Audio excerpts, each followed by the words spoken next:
Welcome everyone. We're going to do a video on some more properties of two-dimensional vectors, and we're going to learn the scalar dot product. So sometimes referred to as the scalar product or sometimes the dot product. You remember the dot product because it has a dot as opposed to a cross.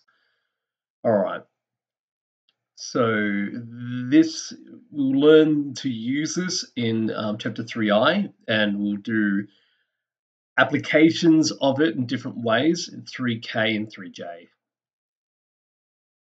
So the way it works, if you had two vectors, so we have vector V with components V1, V2, and W with components W1, W2 in the X and Y, respectively. The dot product works like this.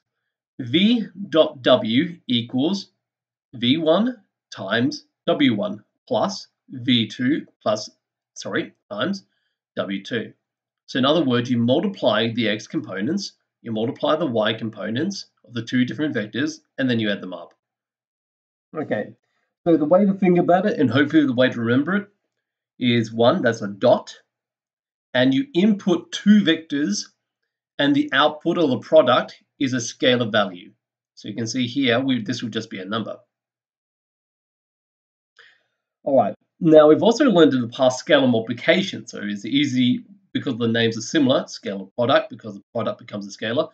Scalar multiplication is when you multiply a scalar with a vector. If you do that, the output is a vector. Okay, so there's also another one that is mentioned in the book, the vector product or the cross product, which involves an operation that inputs two vectors and outputs another vector. As I said, it's a vector or vector product or cross product. We will not be covering it this year because it has no meaning in two-dimensional space. It actually needs three-dimensional space to make that work. All right. So why is it important? Well, the scalar product, and we will be learning some of these, is useful for proving perpendicularity, right angles, finding angles between vectors, and finding projection vectors, which is one of the other things we'll do. All right. The properties. Okay, so it is reversible in the fact that V dot W is the same as W dot V. Another property is if you take the dot product of a vector with itself, you end up with the square of its length. You can also expand the dot product. So if you had V dot bracket X plus W, it is V dot X plus V dot W. And the other one, if you have this, that looks like something like a FOIL rule, and it works pretty much the same way. If you had bracket V plus W, bracket dot bracket X plus Y bracket, it expands a lot like FOIL. So V dot X plus V dot Y plus W dot X plus W dot Y. All right. So that's how to use it. And we'll go through some examples, but I just want to summarize all the things that you're going to learn. So one application of this over here, 3J, we're going to be using the angle between two vectors. So if you consider this, if you had two vectors and we draw them such that they start at the same point, and we have the smallest angle is this angle here. All right. Now, if I was to draw this in the form of a triangle, and I say, okay, well, I'll draw a line joining the end of V to the end of W, and that would be W minus V. If you drew it the other way, it would be V take W. It doesn't really matter. If you take the length, you end up with the same result anyway. So consider this. So I formed a triangle using these vectors. And now I can actually form a relationship between the length of these vectors and the angle between V and W. So using the cosine rule, this vector here, this length squared equals that squared minus 2 times the length of that times the length of that cosine theta. It's an application of the cosine rule. There's a full derivation of this formula going like how we get to here is on page 93 if you want to see the full technique. But using some of the properties we just learned, the summary is V dot W is equal to length of v, length of w, cosine theta. And so you can see, if you knew vectors v and w, it's very easy to find the angle by rearranging this. So in the book, they also rearrange it. So it says it's cosine theta equals the dot product divided by the length of each of the vectors. All right. Now, some pretty good properties that are quite useful in certain proofs that I will see in another video. So the geometric properties of the dot product. The E dot W equals 0 if and only if. This symbol where you got the equals and the arrows in either way. If it's the arrow on one side, it'll be the side implies the other side. But this has to work both ways. So we call this the if and only if. V dot W equals 0 if and only if W and V are perpendicular. And because it's if and only if, you basically have to read it backwards. If V and W are perpendicular, the dot products would equal 0. So it has to work both ways. All right. Same thing here. If V dot W, the length of that, the length of the dot product, basically we're just cancelling any negatives. If that is equal to the product of the lengths of the vectors, then V and W are non-zero and parallel. They may also be along the same line, so they're by coincident, but that's that you need another coordinate point to prove that. That comes out if you think about it, if they're parallel, then the angle between them is 0. Cosine 0 equals 1, so it's not really any surprise if you actually look at that. Probably this form would be easier. If that was just 1, then V dot W equals V modulus, W modulus. And more to the point, you could also be pointing in the opposite direction. That would actually be cosine theta of 180 is -1, so that's also where it's negative. So just to summarize both of that, they put a modulus around that just in case that ends up being negative, because the vectors are in the opposite direction, which also counts as parallel in the way we define it here. I sometimes use the term anti-parallel, and I got that from physics. All right. A couple other things. Theta is the smallest angle, so if you can imagine drawing two vectors, go back to our picture, you could draw like a vector going, if you swing V around, so it was an angle greater than 90 degrees. But the angle you're finding is always the smaller one. The angle outside of here would be called a reflex angle. Anything above 180 is a reflex angle. So it's always going to be either an acute angle or an obtuse angle. If it's acute, then cosine theta is greater than 0. Cosine is positive for values of angle from 0 to 90 degrees. And that would also mean V dot W has to be greater than 0. Yep, theta is obtuse, so between 90 and 180 degrees, if cosine theta is less than 0, and so W dot V is less than 0. All right, I might put a little there, trying to be consistent with my arrows. All right, now one more application we're going to learn about this, and we'll go through examples of this as we go through this video. Okay. The last thing we're going to be learning about is projection vectors. So when I first learned about projection vectors, I didn't quite understand their meaning. There's like analogies about shadows and things of that nature. So I'll see if I can describe it well, and I'll show you an example of what we mean by this. The projection vector of A onto B is how far vector A travels in the direction of B, scalar multiplied with the unit vector of B. So the way to think about this is how I've highlighted it.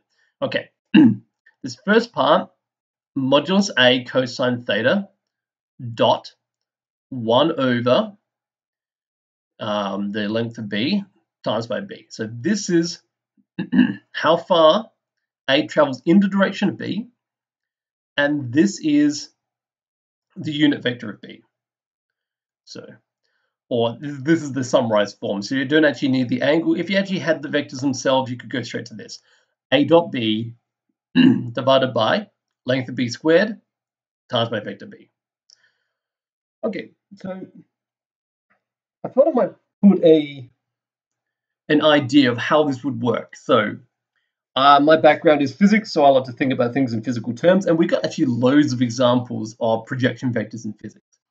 And in the physics course, we often just write things, and you have these sines and cosines that just pop up, and sometimes you don't know why. But it comes out of this basically. So, for example, if I had a ramp, I have a mass that's going to slide down the ramp, and we know, okay, well, the generalized, what's the force that's actually going to provide that sliding? It's going to be the weight force or gravity. Okay, well, it's not going to free fall with acceleration because of the weight of gravity. It's going to slide down the ramp, and also you realize that ignoring friction, how fast or how the rate of acceleration, how much speed it'll pick up by the time it gets to the bottom, has to do with one, how long that ramp is, and also the angle. So if the angle here phi was greater, then thereby we would have a higher degree of acceleration. If I was to draw my weight force, so I've drawn it down here, then the projection is, okay, well, how much of that weight force is traveling in the direction of the ramp? And I've drawn that here. So the way I went about doing that is I actually drew this dotted line in, and the dotted line meets the ramp at right angles. So this dotted line, this part here between these 2 points, is how much of the weight is not going, of the weight force is not going down the ramp, but is going into the ramp. So that weight force in physics terms would be counteracted by the normal force of the ramp. So the amount of force that's going into the ramp is being opposed by the ramp. The normal force pushes back out. The part of the force that is not balanced is the one that's sliding down here. So that's the projection of the weight force in the direction of the slope. And we could actually just measure that. Just take out a rule and measure it. If I knew the ratio between that and that, well, I could find my projection force. In fact, you can actually do it because the idea of the angle here, theta, or if you prefer phi, I think in most physics, if they do this, you'd actually write something in terms of either cosine of theta or sine of phi, and times by the amount of force here, and that's the length of this vector here. But in terms of projection, we also give it a direction. In physics, we just say its direction is down the ramp, but in mathematics, we have a unit vector to denote the direction. That's how it works. Okay, so there's a few notes about projection vectors. Generally, the projection of A onto B is not the same as B onto A. So in a lot of operations we do with vectors, the order does not matter. In this case, it does. So don't confuse the two. In particular, A and B are different directions. So you know that if you did the projection of A onto B, it would have to travel in direction of B, or opposite direction of B, and vice versa. If it was a projection of B onto A, it has to have some direction along parallel to A, in other words. Okay. Now, if A is perpendicular to B, then the projection of B onto A is the zero vector. So if I had no ramp, if it was just flat, well, it's not going to slide because there is no component of gravity going across that surface. There's no ramp. Okay. If A is parallel to B, the projection of A onto B is, okay, it's basically the ratio of the lengths. And the length of the projection of A onto B, so that's a simpler formula, is A, or modulus of A, modulus cosine theta. Yeah, we take the modulus because cosine theta, as we said before, can be negative. Or the length of the dot product, again, which can be negative. So that's why I put the modulus around it, and divided by the length of B. Okay, so let's go through some examples of each of these chapters, and hopefully this, with the application in your own practices, will start making a bit more sense. All right. So we'll start off with some operations in scalar product. Although a number of these ones are going to be routine. We'll have a look.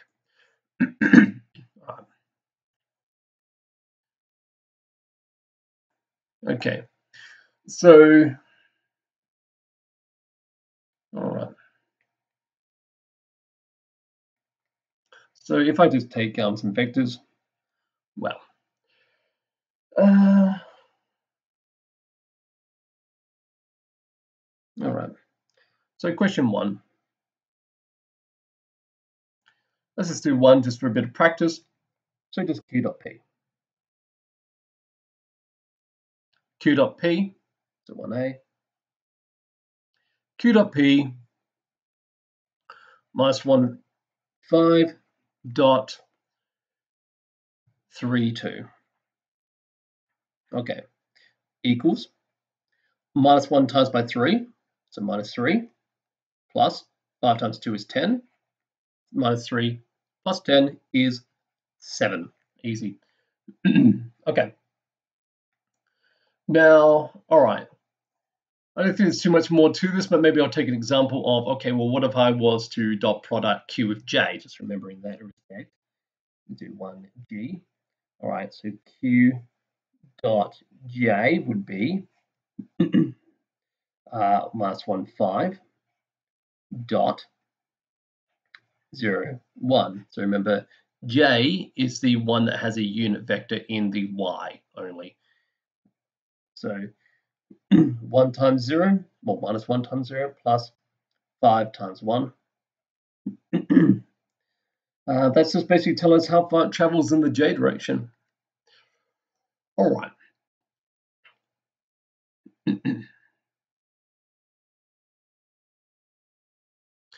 All right, so I might just do, maybe I'll do one of these proofs of the vectors.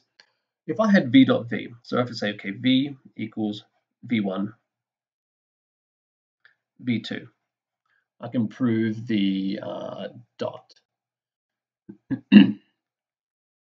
Okay, so if I was to dot that with itself, well, then I've got v1, v2 dot v1, v2. All right. So that would be v1 squared plus v2 squared. Well, if I was to say, that looks quite similar to this, but it's not. I would have to cancel out that square root, and to do that, I have to square it. Well, what is that? Whoops, it's not a minus, it's a plus, and it's a square. There we go. That's a bit better. Well, that is the square of the length of v. There we go, we just proved it. Easy. So you can do something similar for the other ones. If anyone wants me to do that another time, they can ask me. So, all right.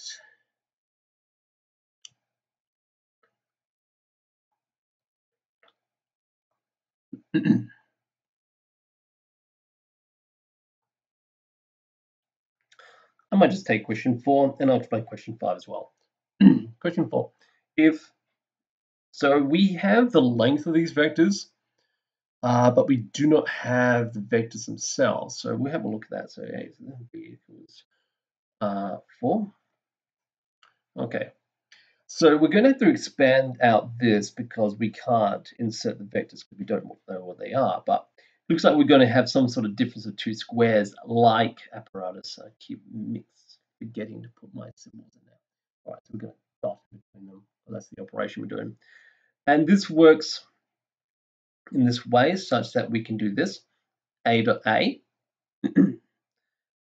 plus A dot A. Let's also do, I should say that's minus A dot B plus B dot A minus B dot B.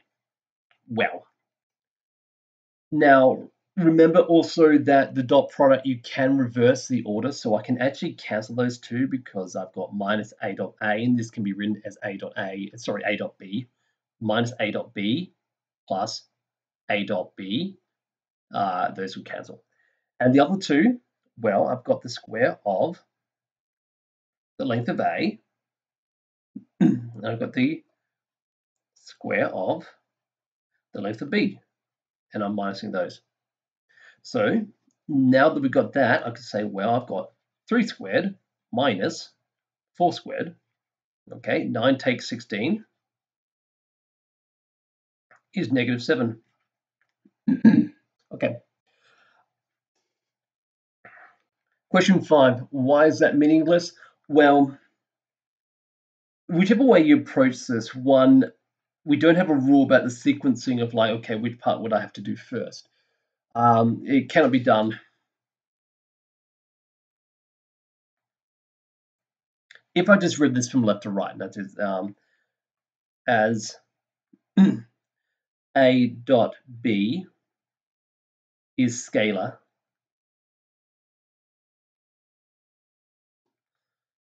and if I was there, A dot B dot C cannot be done.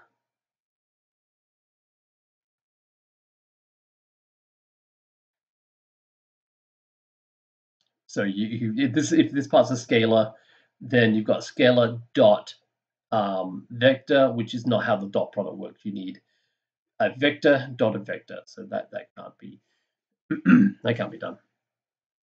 Okay, so all right, let's move on with some angle between two vectors questions. We're looking at 3J, and you can see here's that full proof. And they also rearrange it for your convenience, so it's written as cosine theta v dot w over both of the lengths.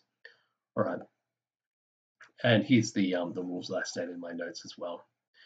All right, so one thing you'll notice is, and look at this example for that, you can generally find, well, you can find a vector or find an unknown value such that a vector becomes perpendicular, and you see what they've done. They've done the dot product equal to 0. And then they solve for t. Now, another thing you might notice in the patterns is you can always express a vector. Note on that example. Okay, so this is a scalar product determine whether the triangle ABCD is right angled. All right. I might take a challenging one from question 1 anyway. Let's just do one of them at least. All right, 1. Let's do B. I'll leave C for you guys to try. Okay, so if we had R dot S equals 0, then we have t plus 2 dot 3 minus 4. So that would be 3t minus 4t plus 2 equals 0. And that would be kind of minus t minus 8 equals 0. Then you can essentially move that across, t equals -8. That seems to be the done. Okay. All right.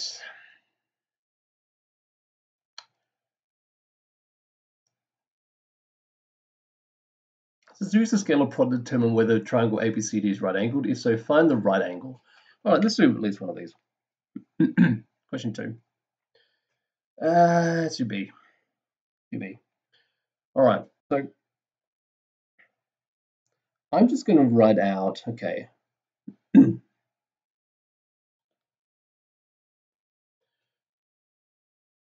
So I'm kind of going around the triangle when I do this. Although, it doesn't really matter. They'll be right angled regardless if you go from A to C or C to A. Okay. And we're determining whether it not is the case. If so, find the right angle.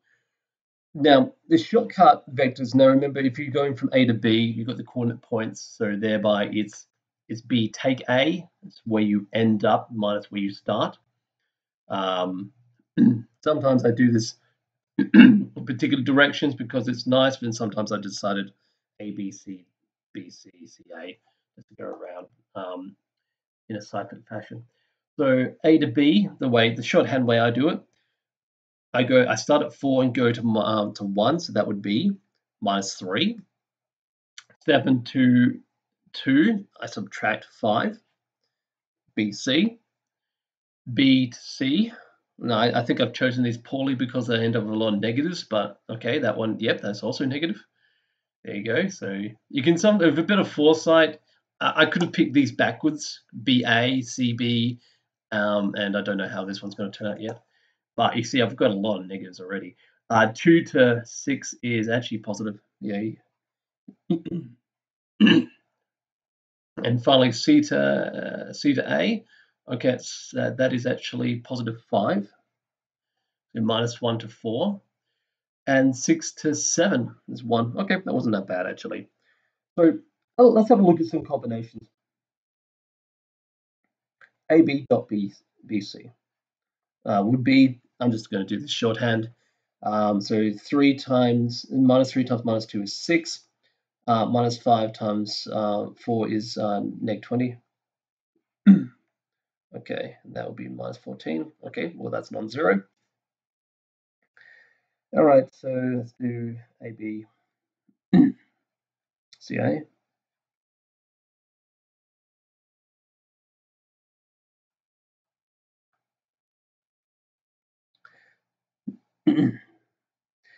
I know this one is not going to be either. Actually, you can kind of tell one little giveaway is you would, if they're right angled, you need to have them in a certain ratio. It's actually basically, if you could flip the numbers times by multiple and make one of them negative. So if there was going to be a pair, because basically I can see here, if I multiply these two, I'll get 3 times, 5 times 3, negative 3 is negative, and that's also negative. So you need to have a negative positive to end up with a 0, which would happen if I multiplied these two, but the numbers aren't working out. So this one's not right angled. Not by the looks of it. So I was just going to prove it by just doing the rest of these. 5 times 3 is negative 15. Minus 5, 1 times 5 is negative 20. And then finally, the combination BC dot CA. This is the one that's probably the closest to 0, but it's not going to be true either. 5 times 2, 4 times 1. So you would end up with, okay, 5 times 2 is negative 10, and that's 4. That's negative 6. Okay. So yeah, not right angled.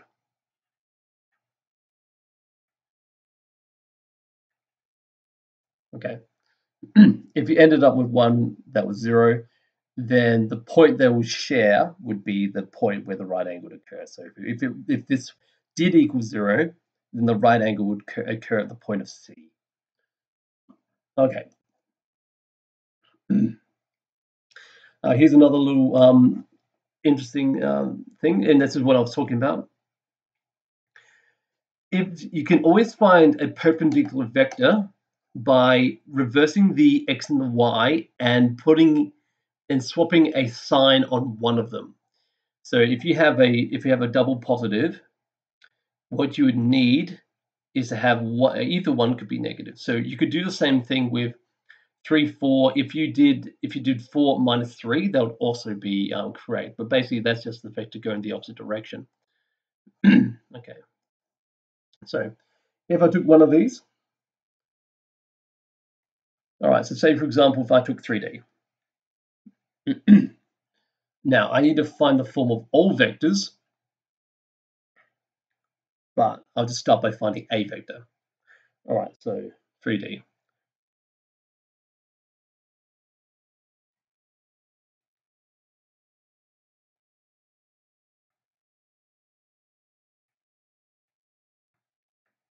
Now, if I just switch that 3 and 4 and discard the negative, it doesn't necessarily have to be the x term that you change to be negative or positive.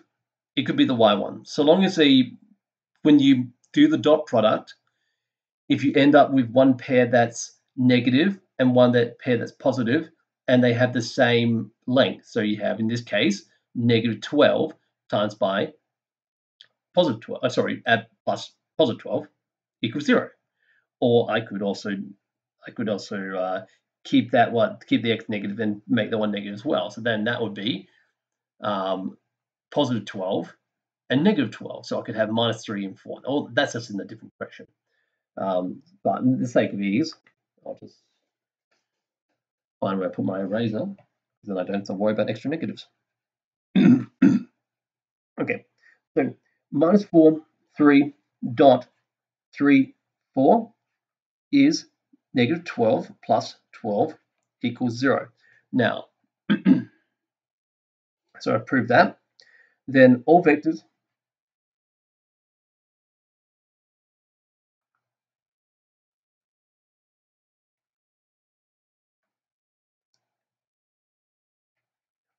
perpendicular to minus 4, 3 are k 3, 4. So k is scalar.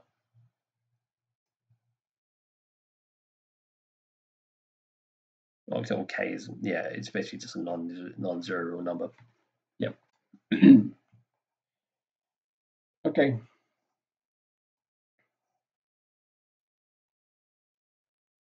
I think I'm going to skip over this because basically it's the same thing, but you just divide out the length and make it longer. We've done that stuff before. It's this unit vector stuff. Okay, let's do something different.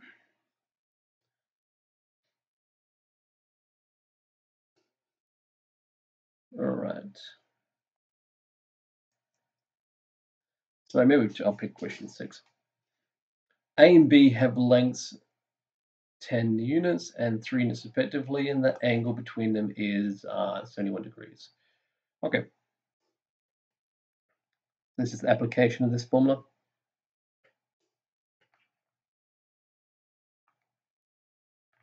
Okay, and this I'm going to need for my calculator.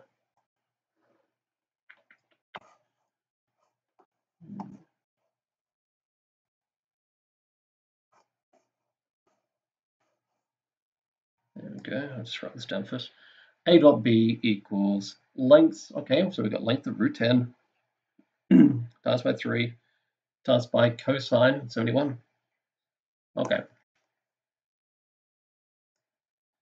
So let's just work that out. Ooh. Really need to be so big? I don't think I do. Okay. That's a bit better.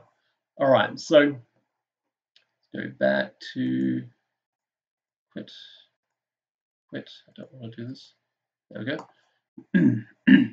Also check your calculator. I just noticed this is in radians, so let's just go back and fix that while we're here. All right. So, okay.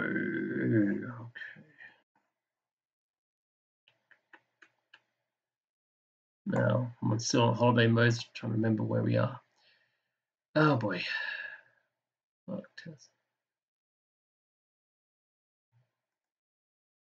Nope.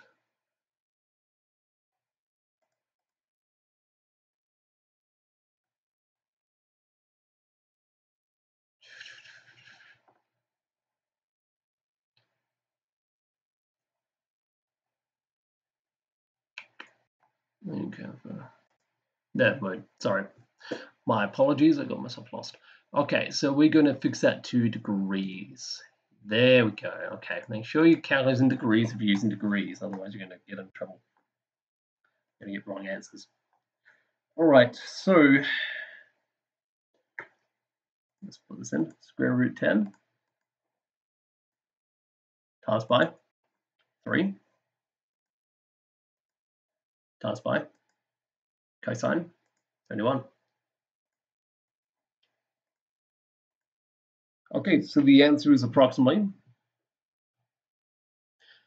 3.0. No, I think that's not that. No, I think so. 3.09. It's appropriate. Yep. 3 cent figures unless otherwise stated. I know that contradicts what you do in physics, but that's what they usually put on most of the maths exams, unless you're otherwise stated. So we'll just probably just keep you in the background. All right, let's move on to something else. Okay, so let's actually find an angle.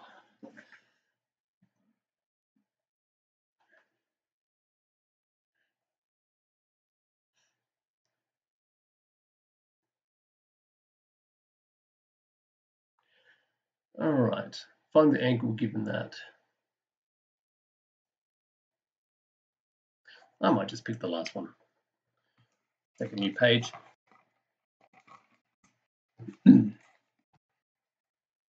Question 8.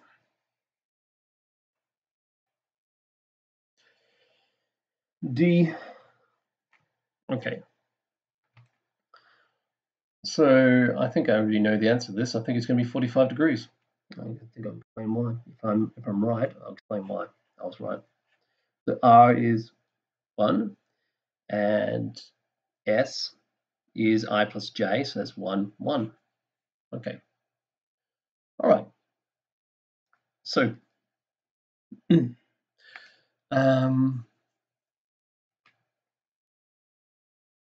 so if I was to do that, what I need the dot product, but let's go and find the length, because I need them as well. Length of that is 1, and the length of S would actually be root 2. I'll show you why. Square root of 1 squared plus 1 squared is root 2. All right. Now, next part, we need the dot product, which I believe would be 1 as well. Oops. That would be 1 if I did that. But R dot S is what I want. So 1 times 1 plus 0 plus 1 times 1, I should say, is 1. Okay. So then cosine theta equals R dot S on the length,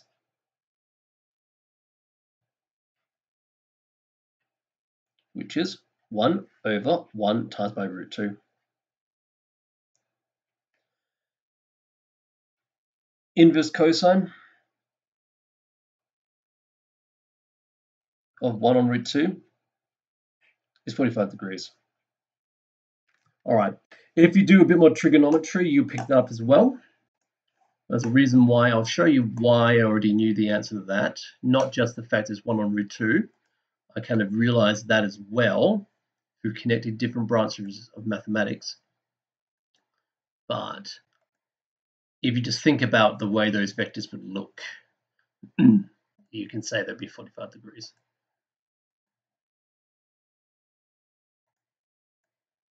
Okay, 45 degrees. Awesome. Let me explain why. All right, so the first vector was just 1 unit up there. The second vector was 1 unit to, actually no, I drew my x on the x-axis. So I've got 1 unit that way. I'm just making 2 squares 1 unit. All right, and the next vector was 1 unit there, 1 unit there, so it's actually up that way. Actually, I don't want to add them, do I? I want to draw them coming out from the same point. Then I have an angle. Yeah. So the other vector was 1 unit up, as well as 1 unit to the right. So you can see we've kind of formed a square here. So this is the diagonal of the square is 45 degrees. Makes sense, doesn't it? Yep, that's all there is to it.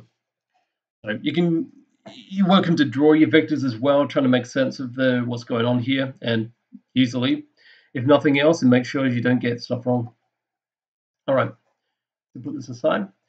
Okay, I think this is pretty self-explanatory in that same sort of way. I would suggest when you pick your vectors, you want to find,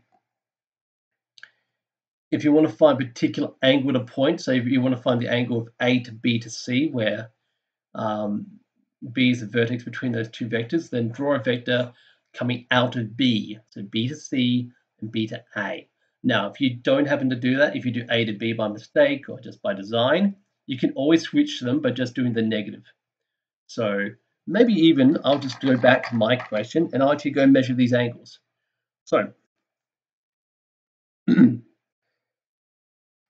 I'm not going to do that. It's a lot of work.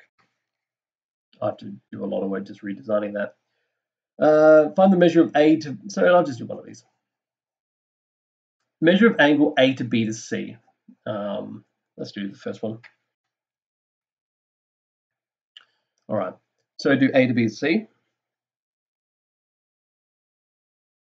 That means I need the vectors that come out of B towards A and the vectors come out of B towards C. So I need BA and I need BC. All right, so BA equals, or look, B to A, we go 3 to go from B, sorry, we go from 1 to 3, so that's 2. And we go from 2 to 1, which is -1.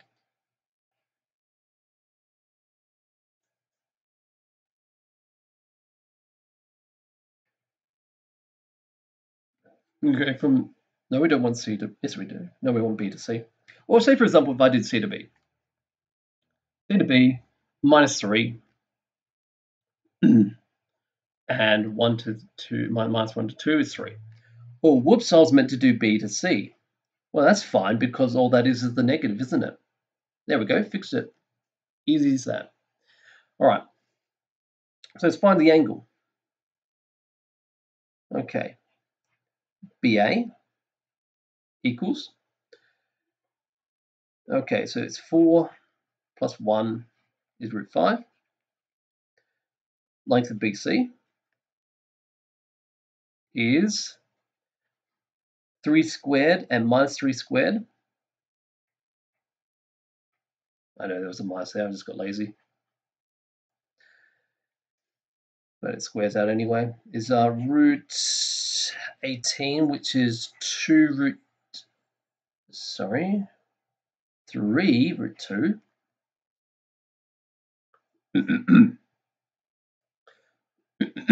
It doesn't really matter because we're going to get a calculator onto this anyway in a bit when we just do the angle itself. And also we need BA dot BC. Okay, so we've got BA, and so we've got 2 times 3 and -1 times -3. Okay, 6 plus 3 is 9. All right, so cosine theta equals 9 over 3 √2 times √5. So if you want, you can just simplify that. So 3 over √10. It's an easy thing to put in your calculator. Let's work this out. Inverse cosine of 3 on √10. I have no idea what that will be. Let's have a look.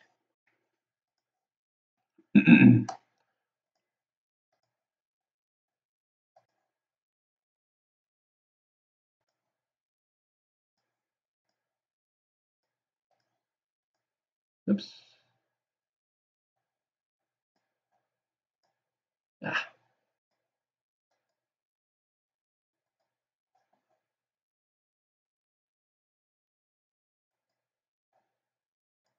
There we go.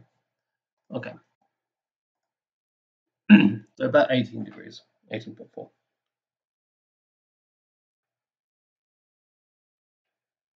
Okay. All right, so that's that one. Let's move on.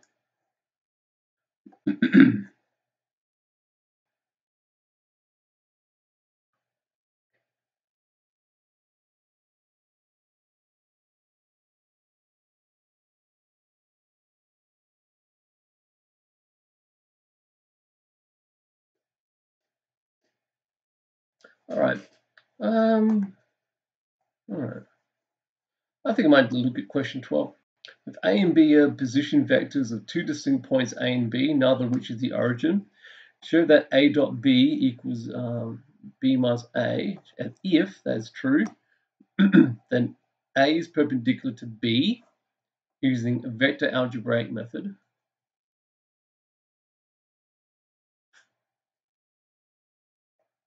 Or geometric argument.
All right.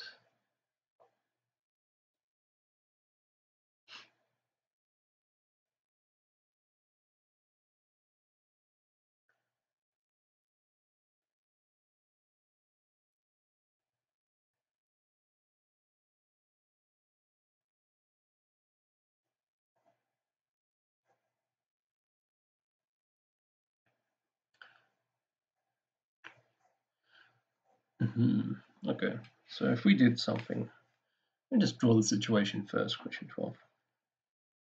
Right.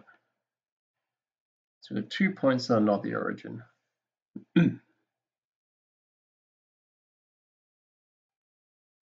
So vector A gets you to the point A.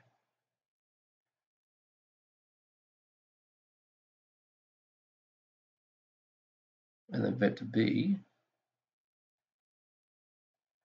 gets you to the point B.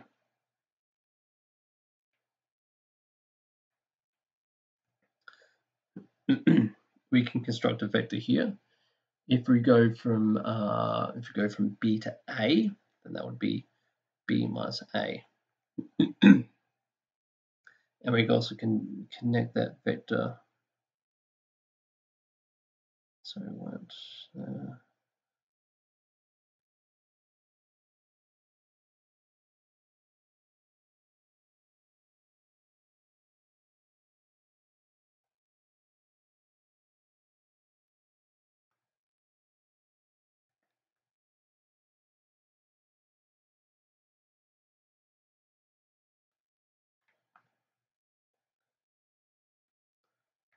So the vector I've gone across here would be A plus B.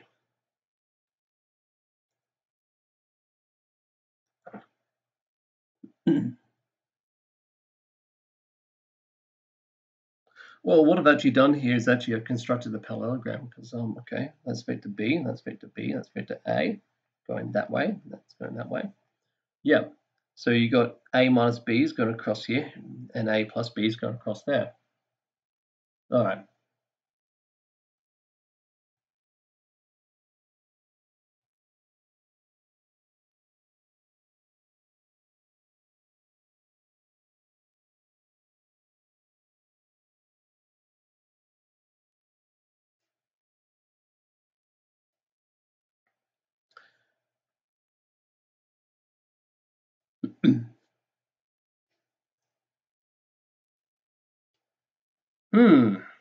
What to do then vector algebraic method?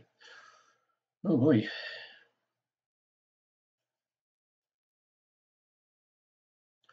In a geometric argument, I'm kind of curious. I might even just go sneak out and look at the solutions. Um, I think in terms of the geometric argument, essentially what you'd say is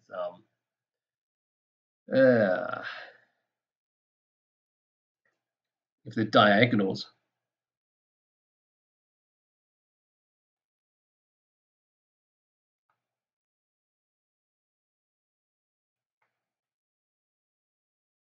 of a parallelogram are the same length,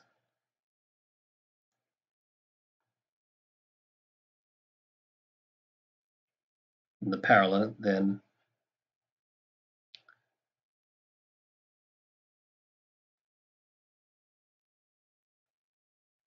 yeah. So if these are same length, then what you have is actually a rectangle. Now, in terms of A, if I'm taking too much time, I'm actually going to have a sneaky peek at the way they've gone about this one. So this is the challenge question here. So I'm going to have a quick look. So that was the last one, question 12J. I do have the word solutions here. That's sort of wasting too much time thinking of different solutions and getting it wrong. Let's have a look. Vectors. Let's get backwards from there. Actually, I probably want that one there. Okay. Oh, I see. Okay, so they've actually kind of worked backwards through here. So they've actually taken that equality, they squared both sides, and they've worked backwards in this way. That's how they do it. And the part B way is as shown. Okay, yeah. Yeah, diagonals are parallel and same side length in this. Okay, it must be. Does it have to be square? I think it has to at least be a rectangle.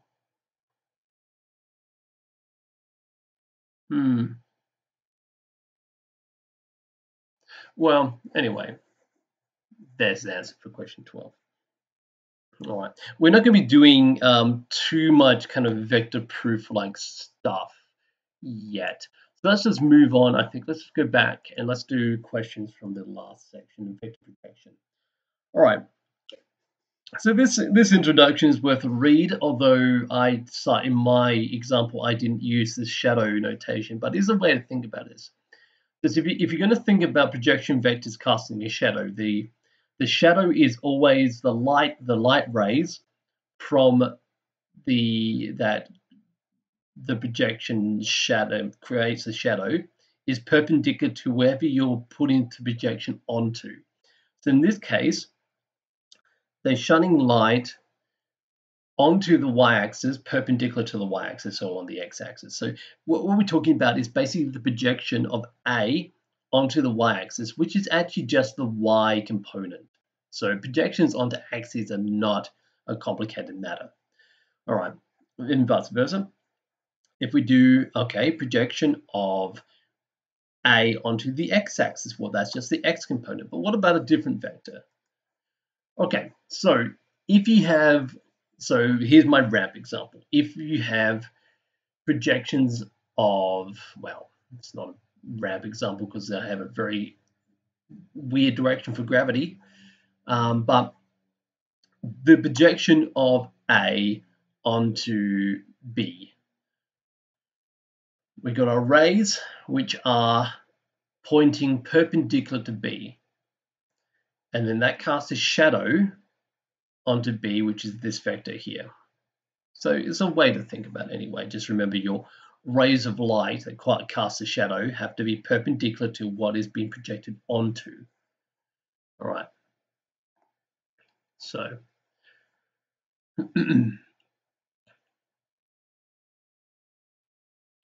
all right. So we've already introduced this. In some textbooks that including the year 12 textbook actually, they don't like to divide by the length. So I wrote it as 1 over b times by vector b. All right, a few other things I think I may mention of these. Yeah, if they're at right angles, the projection is the 0 vector, which means x is 0, y is 0. If A is parallel to B, then yep, this kind of reduces down because you have essentially a cosine of 1. All right. Yeah, and there's also ways to measure the length as well from that. Okay. So I may have to come back and refer to some of these. I don't remember the top of my head. All right. So let's have a look at, yeah, the answer is no. And you can just do it by proving, like using any of these pairs, most likely would not be the same because you're not traveling in the same direction. All right. Okay.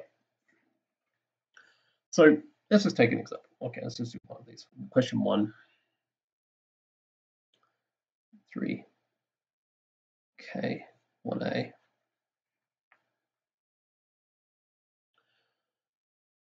All right, so for each pair of vectors, find the projection of A onto B. All right, so I need my projection formula. Okay. So,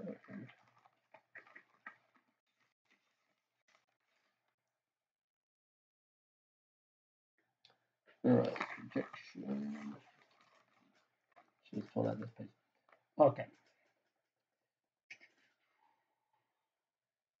A dot B over B squared. Yeah. So the way to think about it is, maybe I'll even just write out this one. A dot B on b squared. Now that's the length of the projection, and then times by 1 on b. Okay, so there's your length. And so I just wrote in that fashion. So this is you got a dot product, you got length, this is a scalar, and then this is the unit vector. So that's another way of presenting it. It is essentially this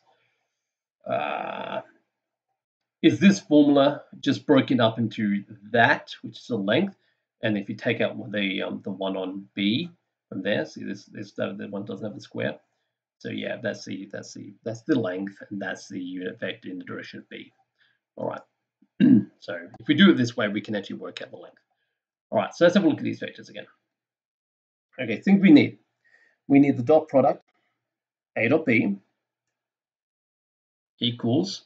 I'm just going to do this from looking at these vectors on in the book. All right. So minus 2 and 15. So minus 2 plus 15 equals 13. I don't need to do anything with that because it's fine. It's still 13. Okay. All right. We need the length of b. Okay. Length of b is, all right, minus 2.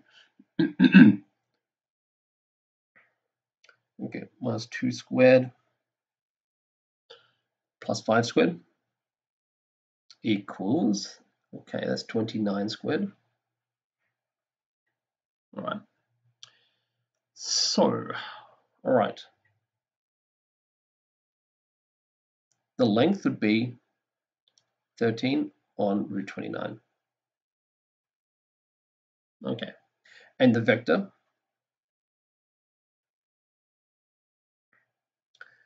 is 13 on root 29 times 1 on root 29 and then times by, okay, that's a scalar multiplication of b. All right, so if I simplify that, it is 13 on 29b.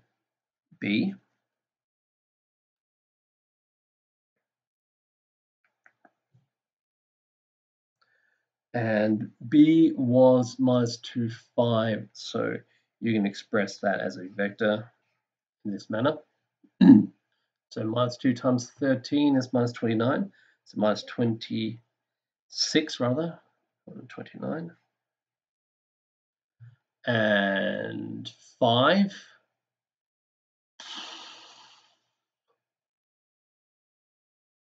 Right. Probably best to just leave it like that, to be honest. Yeah, if I took it out,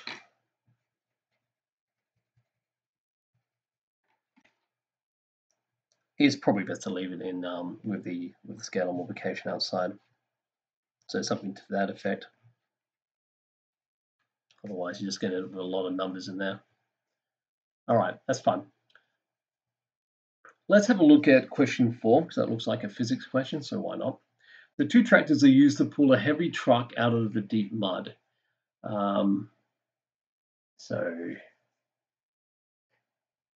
there's a few applications similar to this. I can also say if you got a boat in a trench and you might drive things, there might be water in here, so you might pull the boat in 2 directions so it doesn't drift 2 ways.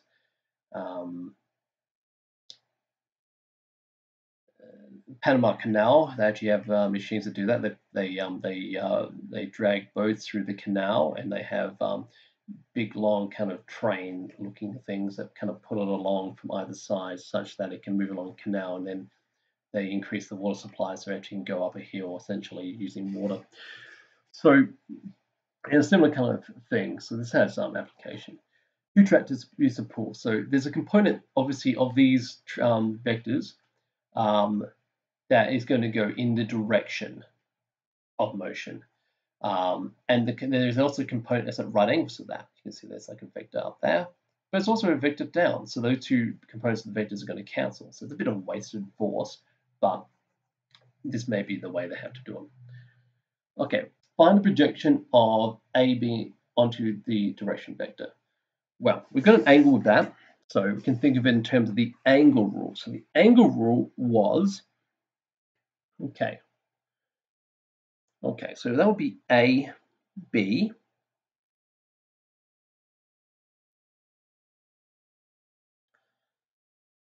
length times by cosine of angle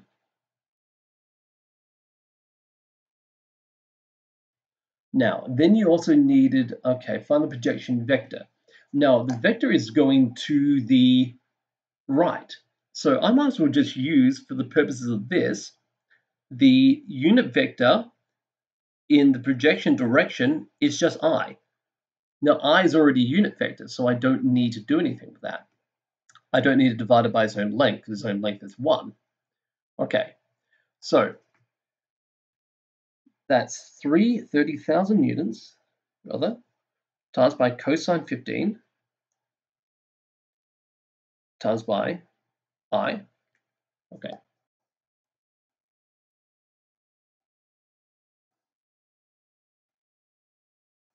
Okay, where's my calculator?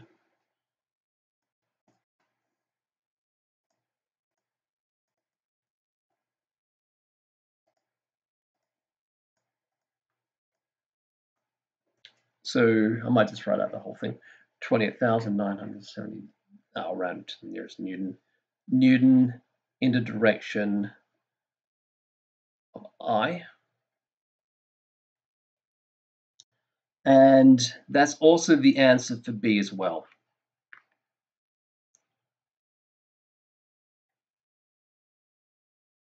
All right, so both of those are the same. Explain what the vectors in A and B represent. They represent the, that's what I mentioned before. They represent the amount of force that's pulling in the direction of motion. Okay. Find AB plus AC and explain what it represents. Okay, that's actually the total, that's the vector sum of the forces from physics we understand. We'll explain that, especially the components.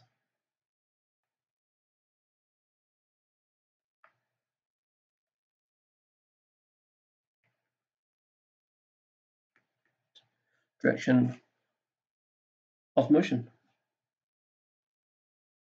And I might just leave a little space to do D here. All right. So if I was just to draw that,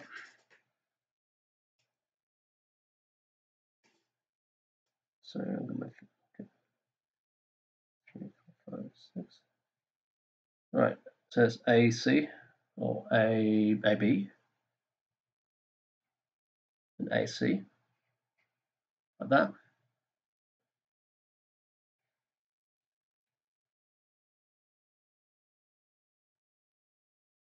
And I've got the vector sum. Oh, just so happens, well, look at that. That is actually, well, exactly what we're saying, essentially. AB, what it represents is the, in terms of physics, it's the vector sum, but in terms of the mathematics, it is the sum.